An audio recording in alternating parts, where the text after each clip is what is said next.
سانحہ ساہیوال کے خلاف گجرات بار اور کھاریاں بار کے وکلاء کی ہڑتال، عدالتی بائیکاٹ، سی ٹی ڈی کے عمل کی شدید مذمت۔ گیس ہیٹر نے ایک اور گھر اجاڑ دیا۔ گجرات میں کمرسیالوی روڈ پر ریاض ججی کے گھر آتش زدگی، لاکھوں کا سامان راکھ کا ڈھیر بن گیا۔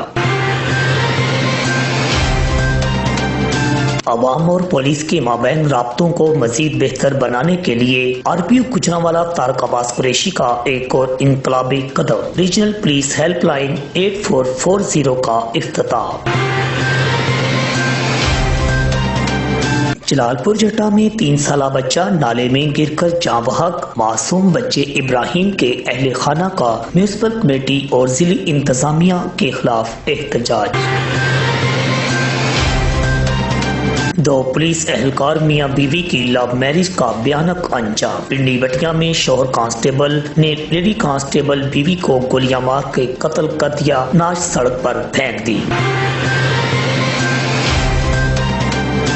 تھانوں کے محرروں اور فرنٹ ڈیسک سٹاف کے لیے گجرات پولیس لائنز میں تربیتی کورس، ڈی پی او سید علی محسن کی پولیس کلچر تبدیلی کے لیے کمیونٹی پولیسنگ، عوام کا بھرپور اظہار یکجہتی۔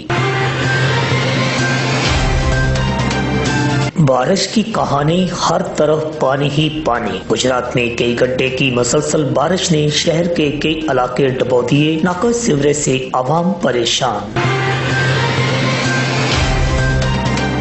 پولیس رویہ میں بہتری لانے کے لیے ضلع گجرات کے ایس ایچ اوز، چوکی انچارجوں کی نفسیاتی ٹریننگ۔ ڈی پی او سید علی محسن کی ہدایت پر ایس ایچ اوز کے لیے پولیس لائنز میں موٹیویشنل ورکشاپ کا انعقاد۔ گجرات کے محلہ چاپی پلوالا سے 6ٹھی کلاس کا طالب علم اغوا، اغوی بچے کے برآمد نہ ہونے پر اہل علاقہ سراپا احتجاج، 2 مشکوک افراد گرفتار۔ جلال پور جٹا میں چوری ڈکیتی کی وارداتیں، بینک سے رقم نکلوا کر باہر نکلنے والے شخص کو مسلح افراد نے گن پوائنٹ پر لوٹ لیا۔